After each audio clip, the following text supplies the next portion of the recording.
In Christianity, Jesus was able to perform certain miracles such as walking on waters, make the dead alive again, use a few fish to feed a multitude. Can anyone in Buddhism do similar things? According to sutras, according to Abhidharma, according to books of Buddhism discourses, there are many arahats, many bodhisattvas who actually perform miracles, many of them. But the Buddha obviously would like to stop his disciples from doing it, because doing that would create a lot of far-reaching effects which are problematic. Why? Because, say, if someone who wants to demonstrate supernatural powers that he already have obtained, what's the objective behind it? The objective behind it could be so inherent in greediness that he wanted to show, oh, I have the power. I can do supernatural power. So it's a self-aggrandizement of the I, of the ego. I obtained supernatural power. I can demonstrate it. I'm better than you because I know and you don't know. So that's actually an exaggeration of the ego. That's number one. It could be like that. Number two, there could be an attached objective to it. I want to show my supernatural power to you because I want to gain your respect, or I want to profit from it.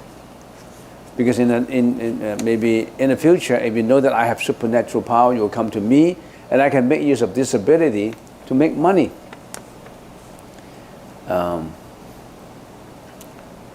also, not only did the arahats, the Buddhist arahats, have supernatural power, many of these other practices of other teachings can also arrive at some supernatural powers too. Not just the Buddhist teaching. In other words, if you practice in certain some ascetic meditational practices, they still could obtain supernatural powers. If that's the case, you cannot differentiate what arise from meditation and what arise from other meditation techniques. So there will be a confusion created from people who demonstrate supernatural power. So if someone who practices some deviant meditational technique, he may obtain supernatural power too, and he may show that power. And the follower will say, oh, he knows the supernatural power. That must be the Buddha's teaching. So it could have mistaken the Buddha, that's for a Buddhist teaching. So the Buddha discouraged his disciples from making supernatural powers. If they really want to use supernatural powers to heal people, to help people, it will be hidden. In other words, he already demonstrated supernatural power to you without you noticing it, without outwardly showing it. It could have helped you in many ways without you showing it. For example, communication to spirits. Say if you are being trapped by a spirit encumbrance, one way or another, the arahat may be able to communicate with the spirit and say, depart from him because he is practicing the right way, and it would be meritorious for you not to disturb him so that he can gain his enlightenment. So he may have already exercised supernatural power without you noticing. He may have already helped you without you noticing it. If he exercised supernatural power in healing, he may have already done it, that heal you. So there's so many problems in demonstrating supernatural powers. And many people were being cheated by fake supernatural powers too. If you start to be very superstitiously believe in supernatural power, there could be con artists who set up supernatural powers. For example, in some country that we discover later, Qigong, Qigong, Qi, and there was a man who claimed himself to be a Qigong master, and he was able to draw water from the air. You just do that, and there will be some water. You use a cup, and then by supernatural power, the cup will contain some water. And later they found out that it's this magic. It's not supernatural power. It's just man-made magic. And also it could be a collaboration of two con artists. There was a man who said he was able to use energy to actually attract you to move your position. So in other words, if he's standing, say, about 6 meters away from you, he was able to use Qigong to slowly absorb you into closer and closer until he can hit you. Actually, 2 con artists set up such a play. He was slowly going forward, and he said, oh, I'm being attracted by the Qigong. So there's a lot of problem in showing supernatural powers.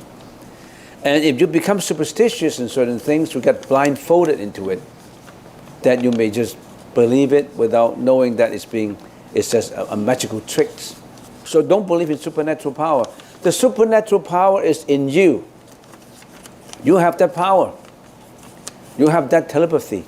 Sometimes I can feel it too. Sometimes if I have been back meditating for a long time, that I'm in tranquility, if I talk to someone, I know how he feels. That's natural to you too. You can do the same thing. So you have those supernatural powers. It's just that power has been covered up by your own delusions like greediness, hatred, jealousy, anxiety, fear. So August the 4th, we have no meditation, right? August the 4th. And right now we'll continue with the smaller Sukhavati Vyuha Sutra. We'll continue. We have lectured that before, but not in detail. We would like to do it in detail. And if we can, we'll also bring up the longer Sukhavati Vyuha Sutra.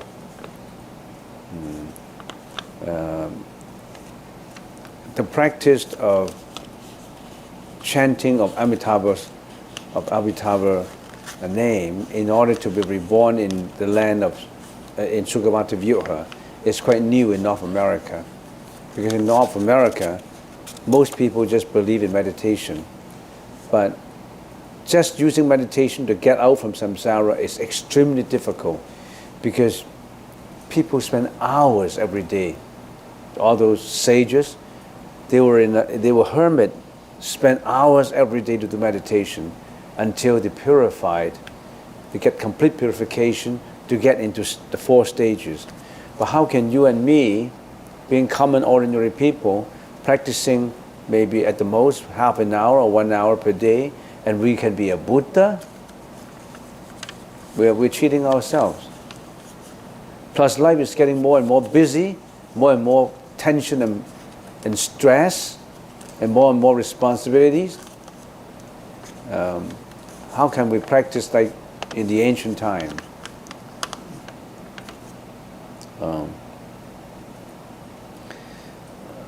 Life is getting more and more complicated with improvement in hardware, actually. We're more convenient. We're getting more convenient, but it seems that we are lacking behind in our spirituality. Mass communication have brought family members together closer by communicating with the phone. The family members don't get to see each other. They just communicate by phone. more and more improvement in medicine and in technologies have improved our health, but it seems that we have more and more psychological problems that are not related to the physical ones. Warfare seems in the ancient days are using weapons and cannons and tanks, but now not the same anymore. Just a push of a button can destroy the country. So I don't know whether we are advancing forward or in which direction we are going. I think we need to be more spiritual. It's beneficial for you and me to be more spiritual and not just blindly seeking for materiality. Because it does not matter how much you seek, how much you can achieve, your desire is always insatiable. Imagine all those rich, very rich people, are they happy? How did they pass their lives? How did they live? Is there any meaning in life? We have enough to live by, but nothing to live for. No objectives in life. We have material, but we don't have an objective of living.